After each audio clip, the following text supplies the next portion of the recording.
I've been thinking a lot about what I went through that night a couple years back. I've never had the chance to process it. I think when you go through something traumatic or unusual, you compartmentalize it to the point where it feels like it happened to somebody else. That's what it feels like to me. Back then, I was living in a suburb near Pittsburgh. I was making ends meet, but margins were slim, and the notion of owning my own house felt like a dream at best. I'd been dating a girl for 2 years, looking for the perfect time to propose, but I just couldn't find the right time and place. But my fortunes were about to change. I got offered a promotion at my job. I'd be a shift manager at a large chemical plant in a couple of weeks. But, even better, I got an email about something that might be the perfect time and place for me to finally propose. I was subscribed to a newsletter for a particular singer-songwriter that my girlfriend and I both enjoyed. The first thing we'd ever bonded over was music. There was a promotional campaign where there would be a sneak release of tickets to an upcoming tour, and the first 30 in line would be offered backstage passes. I couldn't imagine a better place to pop the question. Maybe I could get a chance to do it on stage if I asked nicely. But it had to be a surprise, so I kept it to myself. I made up an excuse about going to see my brother and packed a camp-out kit to get in line well and early. The newsletter recommended all of those interested to be in line at least 24 hours ahead of the ticket release. Please be patient and understanding, the email read. And please, wait in line. I drove out there early Saturday morning. They'd arranged it as a sort of pop-up store. It was going to have all kinds of merch, and by opening day there'd be plenty of people dropping by to get ordinary tickets. But I'd be one of those 30 who got the good ones, come hell or high water. It was awkward getting there, though. They'd shut down 3 of the roads for maintenance, making me zigzag between cones and waiting for traffic in opposing lanes to take a turn. There was an apartment complex nearby, but that had been tented up for fumigation. A couple of nearby stores were shut down after health inspections. All in all, it was just bad timing, and there would be no comforts. But I got a bunch of gear packed. I'd be fine. I had an audiobook, some TV shows, and a lawn chair with a slot for an attachable umbrella. I could sit out there for days if need be.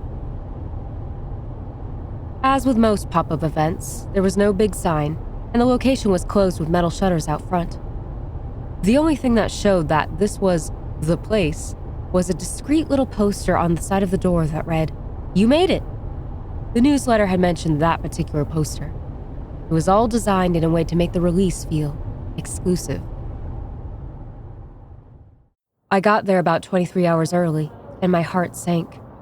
There were already people in line. Luckily, I only counted 27, but for a short moment, I was ready to throw in the towel. I got to the back of the line, did a second and third count, and breathed a sigh of relief. As long as no one cut in line, I was in the green. So I set up my chair, attached an umbrella to my chair, and got started on the first season of Monk. After a couple of hours, the line had grown to about 50 people before slowing down. Maybe those in the back were hoping people up front would either drop out, or maybe they'd hope there'd be extra tickets. The email had mentioned that there might be a couple of extras, but it couldn't be guaranteed. But I was still in the green, so I didn't have to worry all that much.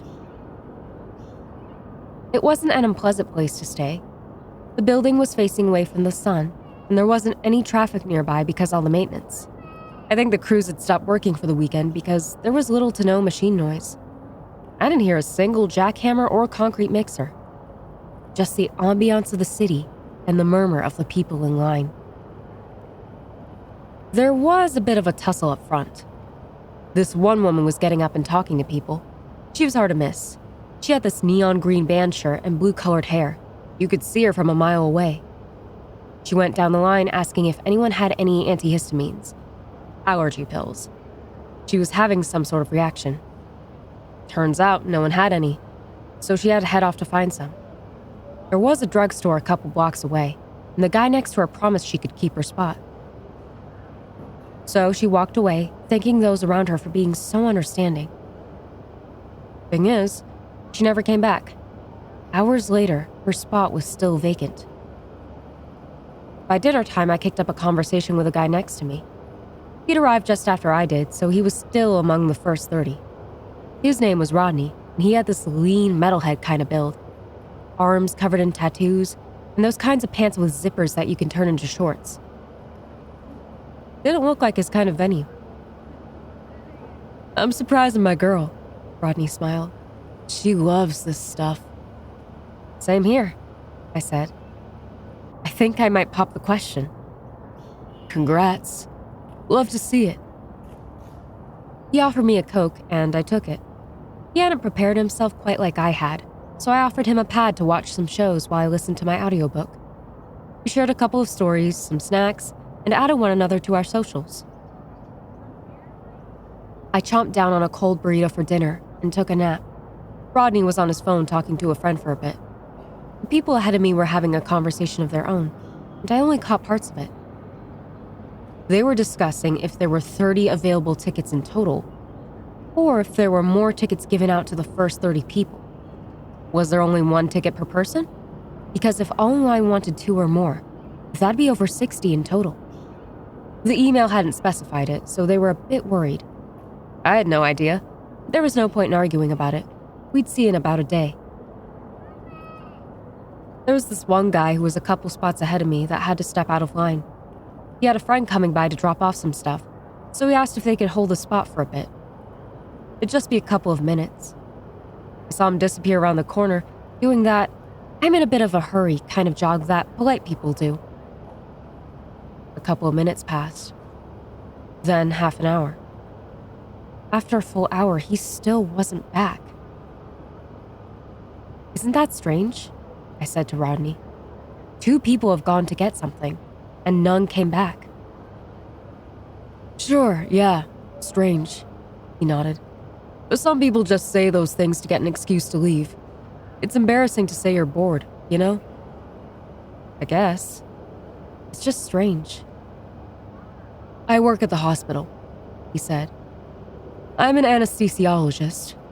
I know what people who crack under pressure looks like. They always shuffle away with a convenient excuse." "You sure that's it?" I asked. "Nah, but I got no other explanation." "Fair enough."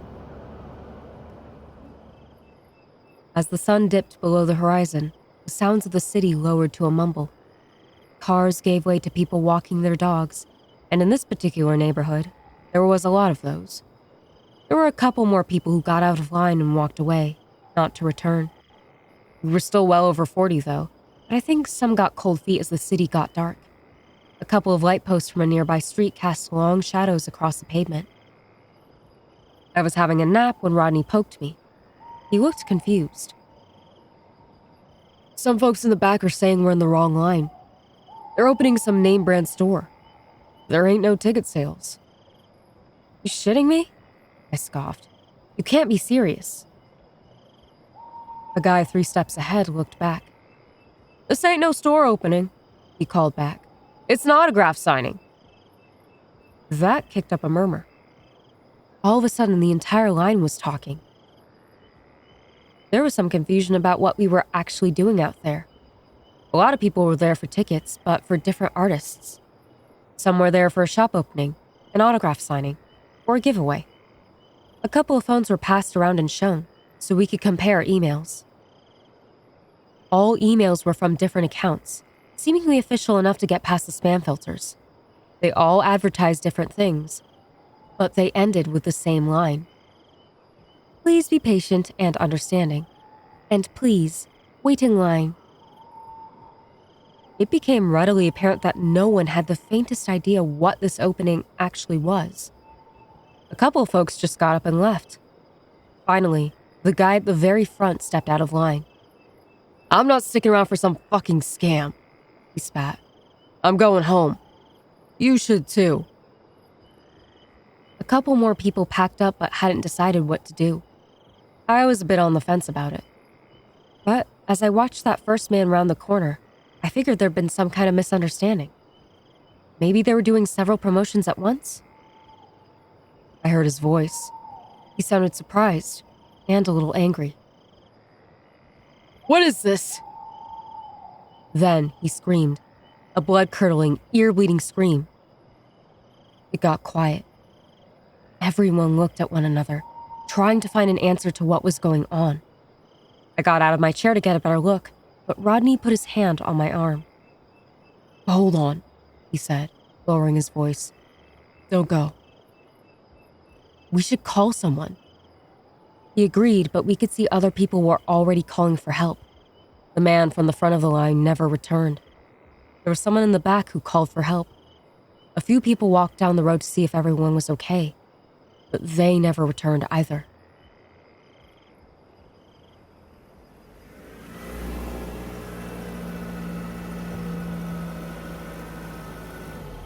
A patrol vehicle came by about 20 minutes later. 2 police officers walked up, asking questions. Everyone said the same thing. A man had stepped away, and it sounded like he got hurt. The officers did a sweep of the road, and when they came back around, they shrugged it off. "There's nothing here," they said. "You're sure he didn't just call out to a friend?" There were a lot of raised voices at that. But what could we say? It wasn't illegal to step out of line and not come back. There was no blood or sign of a struggle. Maybe we hadn't heard what we thought we heard. But people were raising other issues, like the emails we'd been sent. It all seemed like a plot to trick us. That the officers had something to say about. "No, it's legit," one said. "We were informed that there would be people waiting in line for some kind of event." They had no idea what the promotion was for, though. And even if they did, they couldn't disclose it. It was all arranged by an event promoter, who'd in turn been hired by someone else. All in all, there was nothing they could do but wish us the best of luck and be on their way. As they left, I noticed them meeting up with someone walking their dog at the end of the street. They shook hands, looked at us, and went their separate ways. Rodney and I stayed up late. We decided we'd take turns sleeping just to make sure no one took our things.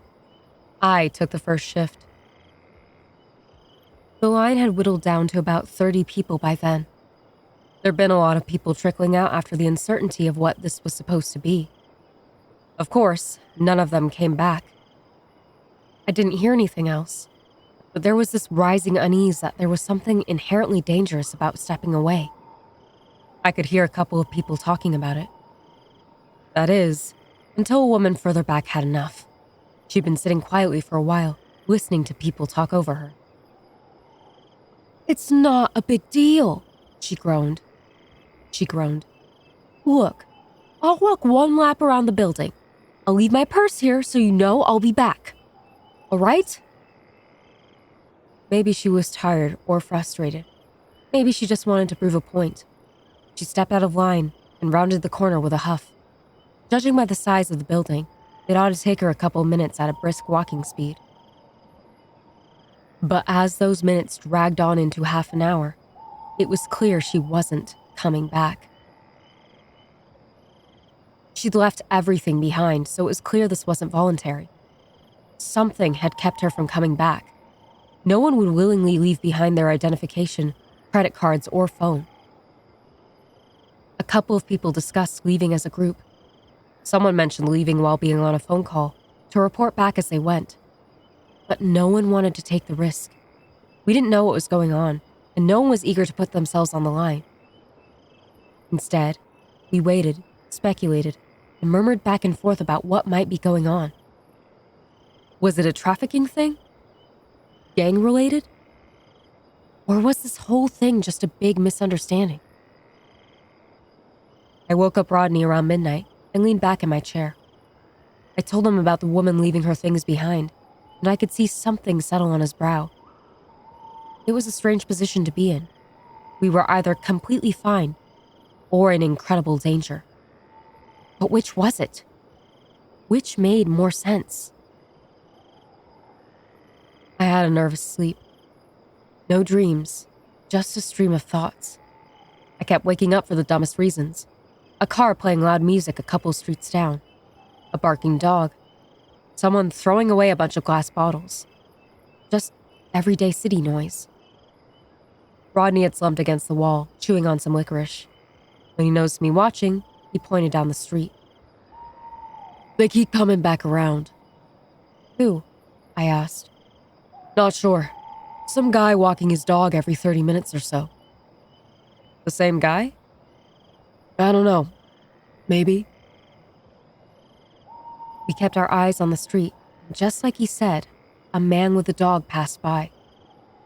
He was wearing a large coat and a baseball cap, and the dog was one of the larger breeds. Possibly St. Bernard, or some kind of sheepdog. Every 30 minutes, Rodney reiterated. I don't think he's walking his dog. So what's he doing then? Rodney shook his head and took another bite of licorice. Patrolling. It was the middle of the night when the police came back. 2 officers, same as before, walked down the line with an audible sigh. Someone called again, they said. What's going on? A young man got up and pointed at the woman who'd left her things behind. The police scooped it up, checked it, and promised to take it back to the station. As they were about to leave, the young man asked if they could escort him to his car. They agreed. As he left, he looked back at the rest of us, holding up his phone. A woman he'd been sitting next to held up her phone in response. I'll stay on the line till I get home, he called out. I'll keep you updated. It seemed to go well enough. But as they rounded the corner at the end of the street, I noticed one of the officers looking to the left and raising his hand, as if waving at someone just off to the side. We all looked at the woman with the phone. She was hunched over, cradling it with both hands, listening through wireless earpieces. She'd say something occasionally, like a quiet, "Yes, I'm still here," or, "Are you okay?" Then, after a couple of minutes, her eyes went wide. "Hello?" she said. "Dan? Dan, are you there?" There was no response. I could see the tears pool in her eyes as her hands started to shake. He'd promised to stay on the line. Something must have gone wrong. "They're picking us off," muttered Rodney. "Someone is picking us off." "But why?" I whispered back. "What's the point?" "Think about it," he said. "This whole block is basically shut down. Road work, maintenance, fumigation, renovations. It's just us out here." "But why us? Why now?" "There's gotta be a reason." Everyone was awake by then. We tried to figure out if we all had something in common. We all looked different, and we were all different ages. We were there for different reasons, and we lived in different parts of town. There was nothing readily apparent that we had in common. "Dan works at a bottling plant," the woman with the phone added. "I'm in retail." Others joined in. One was an airline pilot. Another was a bodyguard, a firefighter, a translator. All very different people in very different lines of work. However, we had one thing in common. We all had access to something. Rodney had access to pretty much whatever at the hospital. The woman working retail had access to influential private clients. The firefighter had control over who had what shift and who would respond to what call. The translator could listen in on privileged information. I was no different. I was about to become shift manager at the plant. I could choose what and who went where, and when. "Is that it?" Rodney said. "Is that what we're here for?" "But what's the point of taking us out?" I asked. "This isn't hurting anyone but us." The man walking his dog was back for another round, but now it looked like he'd slowed down a bit. As Rodney talked, I saw him stop at the end of the street, giving us a long look. And his dog looked too. Somewhere around 3 a.m., a whole group of people got up from the back of the line. The idea was clear. They were going to rush out of there. Others protested, saying they could call people over to come help. "If we all call someone, we can make a crowd," a man called out. "We can leave as a crowd and we'll be fine." "No, we have to spread out," someone else said. We go different ways, and we go fast. Some of us are bound to get out. Rodney got up too, but his voice drowned in the crowd. Things were getting heated and people were pushing one another. Angry fingers were being pointed. Phrases were repeated over and over. The argument was quickly turning into a shouting contest. "There's at least 8 people patrolling," Rodney tried to say. "I've counted. There's at least 8. At least 8. But no one listened. And, as push came to shove, a group from the back of the line spread out and ran into the night. Rodney slouched back down against the wall, breathing heavily. We all held our breaths, listening. We could hear footsteps running down different alleyways. It started with a crash, like someone taking a tumble into a trash container. Then, one pair of footsteps stopped. Not long after, another stopped. And, from a far-off corner, I heard this barking. A loud, growling bark. "No," someone pleaded. "No, no, no!" There was no screaming, no gunshots. All the sounds just stopped. And no one came back. A guy from the back of the line called out to them, but got no answer. We were down to about 20 people. Some were calling home. Others were calling the police, but they weren't about to come back here for a third time. One called a taxi, but they couldn't find a place to park, so they had to stop at an adjacent street, which we couldn't get to. There was also this woman with a face tattoo that asked to borrow a phone. "I'm getting my guys down here," she said. "You'll see. I'm done." She made a call, shouting angrily for a couple of minutes. After the person on the other end finally seemed to understand the gravity of the situation, Rodney got his phone back. About 20 or so minutes later, 6 very tired men came wandering down the street. I could see the outline of holsters inside their cheap jackets. "We're going," the tattooed woman called out. "Y'all can come if you want."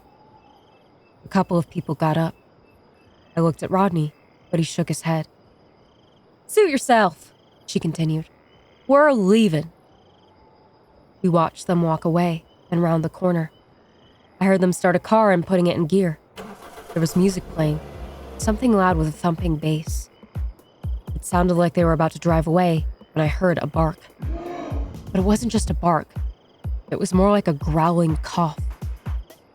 Then, a gunshot. Then another. The sound bounced against the walls, ringing out over the city. I saw a couple of lights turn on in distant buildings. Then, all was quiet again. No one wanted to go look. Some people screamed at nearby houses, hoping for someone to open a window and look our way. No one did. The line itself was in complete disarray by then. People were packing and unpacking, pacing back and forth, hoping some opportunity would show itself. I wasn't immune to it, but I tried to stay calm. Rodney helped a lot. He was a lot more calculated than I'd imagined when I first saw him. He counted the people walking by. He measured the dogs. He listened for repeating sounds. My mind was tired, but my heart kept my eyes open and frantic. "I don't get this one thing," I said. "There's a timeline." "What do you mean?" he asked. "They gave us a time this would open," I continued. "If they're just going to keep us here until they picked us off, why would they give us an endpoint?" "There's got to be something to it," he said. "Some reason for this specific place, and this time. And what happens when it opens?" We looked at one another. Whatever was going on, there couldn't be anything good in there. Rodney brought up the idea of breaking into the place we'd been lining up for. A couple of folks were on board, but the front gates were barred shut, and the personnel entrance was on the back of the building. That kicked up all previous arguments about calling for help, or moving as a group, or running like panicked animals into the night. We tried to bend a piece of rebar into a makeshift crowbar, but we couldn't get it to work. The place was locked down hard, and we hadn't brought anything to break through. We couldn't do it. A couple of people thought about collecting jackets and making a line so we could pull them back if need be. The problem was, no one wanted to volunteer. "Nothing happens until we're out of sight," someone said. As long as we're within view, nothing happens. So someone can go to the end of the street, look around the corner, and come back. We had a volunteer for that. A large guy in his early 40s. He brushed off our worries, grabbed his backpack, and went to the end of the street. We could see him the whole time as he called back to us. "There's a car here," he yelled. "The door's open. There's no one here." "Can you see anything?" Rodney called out. "Nothing," he said. "Not a soul." He turned to go back to us when he stopped. He looked to the side. There was a hint of doubt there. Rodney peered up at me, then back at the man. "I think the patrol's coming around," he said. "Any moment now." Suddenly, the man started running back to us. By the time he reached us, 3 of us were up on their feet to catch him and slow him down. He was panting like he was having an episode. We looked back towards the street, where a person walking his dog had stopped to look at us. "That's no dog," the man wheezed. "I don't know what that is, but it's no dog." For a couple of seconds, we all just stared at the stranger. There really was something unusual about that dog. Its back legs had a curious shape, and there was a shine to its eyes that I hadn't noticed before. Almost blue. A couple more people would crack in the following hour. One just straight rushed down the road. Another tried to leave but was held back by the others. A couple tried to call people for help, or to have someone escort them to their car, but nothing came of it. One guy kept spamming the police over and over, yelling at the operator that if they were upset with him, they were free to come down and arrest him at any time. By dawn, there were less than 20 of us still waiting in line. It was about 6 a.m. when I saw someone coming down the road. A woman with blue-colored hair and a neon green band shirt. I poked Rodney. We recognized her. She'd been the first one to leave, the one who went to get allergy medication. "She came back," I said. "You sure?" Rodney asked. "You sure that's her?" "Positive," I said. "Same clothes and everything." She waved at us. She was smiling and a bit bouncy, like she'd had a good night's sleep. In comparison, the rest of us were nervous wrecks. "I heard there was trouble," she said. "I'm sure it was a misunderstanding." "What happened?" I asked. "Nothing happened," she insisted. "Pills made me sleepy, so I went home. I just came to get my things, see what's going on." I wasn't buying it. And by the looks of Rodney, he wasn't either. Others didn't seem all that sure, but a couple seemed to relax their shoulders a bit. Despite my reservations, she got a lot of people up on their feet. Maybe they really wanted to believe that it was all just a big misunderstanding. And yeah, it was convincing. She'd come back after all, but maybe she was some kind of plant. Or maybe it was just someone who sort of looked like her. About half of all the people who remained joined her. They left together, giving the rest of us a tired wave goodbye. Some broke down in tears. There was this one woman whose face was burned into my mind. She was completely beside herself, shaking like a dry leaf in the wind. "I'm scared, okay?" she cried. "I'm scared. I don't understand what's going on. I just want to go home." She was assured and hugged and led by the hand. And slowly but surely, they all wandered off down the street. And none would return. About an hour later, there were less than 10 of us left. Rodney shook his head as he looked from side to side. "No patrols," he said. "They've missed it 2 times.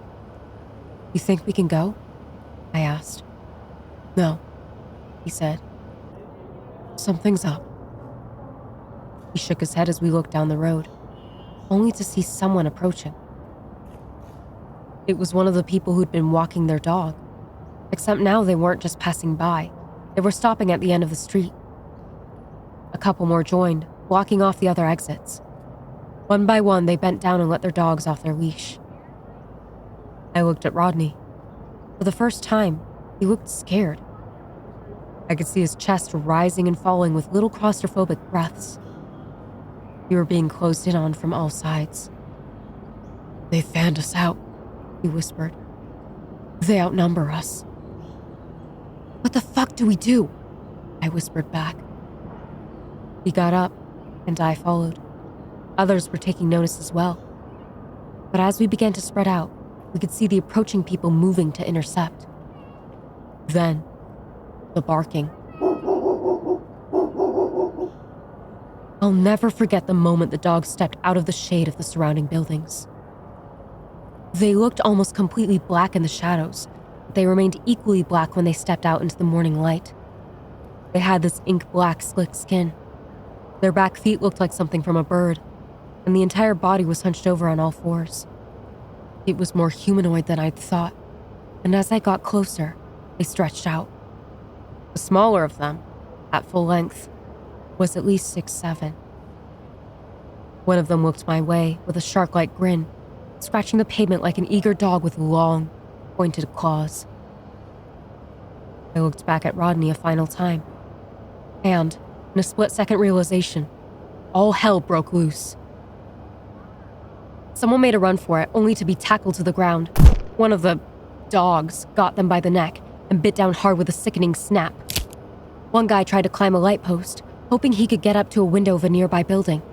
Two more creatures tore down the light post, breaking it with a snap as he came tumbling to the ground.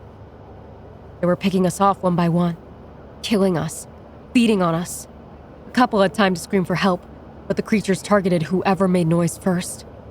The 40-something-year-old man who got out to the street earlier was tackled face first into the pavement and had those razor-sharp teeth dug into the back of his neck. My mouth tasted salt as morbid death smells crept up my nose. We didn't stand a chance. There were at least 12 of them, and they knew what they were doing. Rodney and I stayed by the wall, trying to make ourselves as small as possible.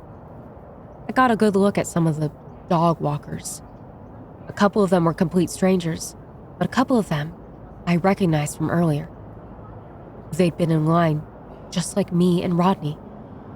Maybe they'd been plants, or something else entirely. The creatures were feasting. One of the handlers went up to the locked building and rolled it open as one of them walked up to me and Rodney. He looked us up and down as one of the creatures settled down by his side, snarling and drooling, starved and ready to pounce. The man adjusted his glasses, peering out from under his baseball cap. "We got any hatchers left?" he called out. The building opened. I couldn't see what was inside from my angle, being pushed up against the wall. "All done," someone responded. "Got them all." The man looking at me and Rodney was maybe 30 years old, with a fashionable beard. Simple square glasses. I couldn't have picked him out of a crowd. He looked down at the dark creature and adjusted his nondescript baseball cap. "Which one you want?" he asked. "Which did you dream of?" I felt something to my right. Rodney reached out and grabbed my hand, not because we were making a break for it, or to try some last-minute master plan. He was just scared, and when you're scared, you want to hold someone's hand. So, he held mine. The creature looked us over. A hint of blue reflected at us from its deep eyes. We fumbled for the right words to say. Some plea, some brilliant last-minute monologue, something to appeal to their sense of kindness and humanity. But the stranger with the glasses didn't move a muscle. He might as well have been shopping for groceries. And with that, the creature growled. It had decided. It pounced on Rodney. I held his hand for as long as I could.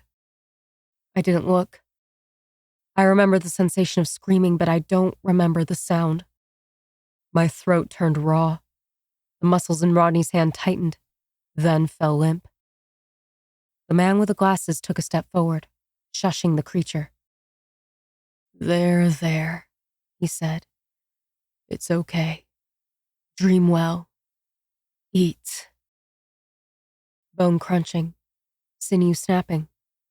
meat, and the smell of hot iron. I closed my eyes so hard my skull ached. There was noise all around me. I didn't hear most of it, as I could barely make out anything over the sound of my own heart. There was biting and ripping, interlaced with the most casual-sounding conversation. "You got the shells?" someone asked. "No need. We're torching." "You sure?" "It's clear. We got a firefighter." I looked up. A couple creatures began to look different as they ate. Some had brighter skin. Some were shorter, fatter. I heard clattering as their claws fell off their fingers, bones snapping as their legs straightened. Then, the man with the glasses clapped his hands at me. "Hey," he said. "You can go." "What?" "You can go," he repeated. "We're done." I got up off the ground and cleared my eyes. A couple of people looked my way, and I could tell they weren't entirely convinced.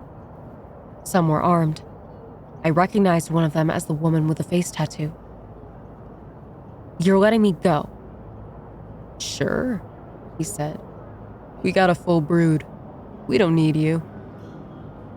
"You can't kill people and walk away," I whispered. You can't do that." He shrugged at me like I'd asked him what the time was. I stepped back, and no one followed me. I glanced at the creature gnawing on Rodney, only to see that it had started to gain his features, his face, his gangly arms.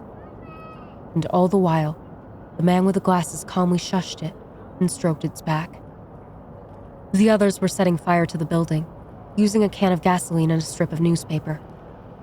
I only saw a brief glance of the inside. Black, rock-like fragments littered the floor. Strange organic formations stuck to the wall in batches of 3 to 6. When he noticed I wasn't leaving, the man with the glasses casually waved a pistol at me.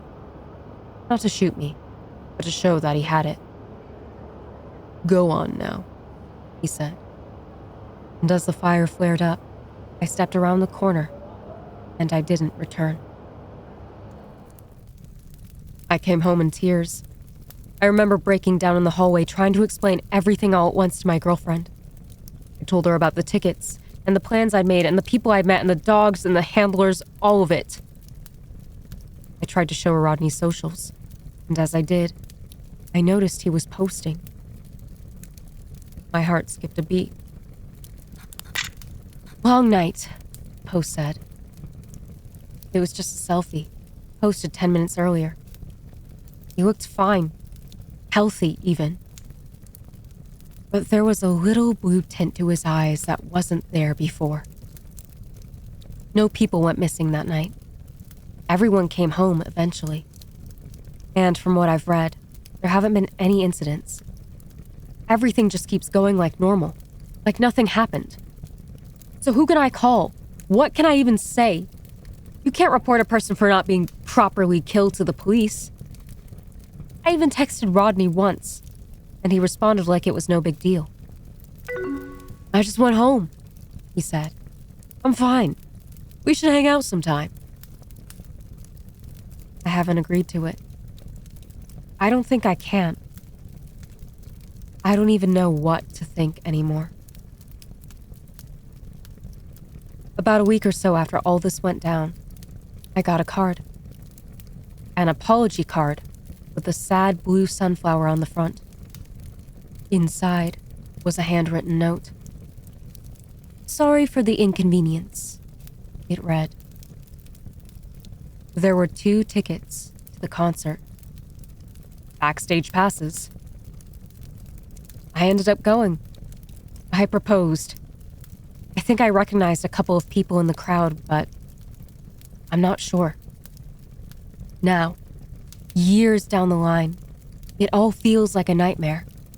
I can't point to a single thing and say, "Hey, look, it really happened."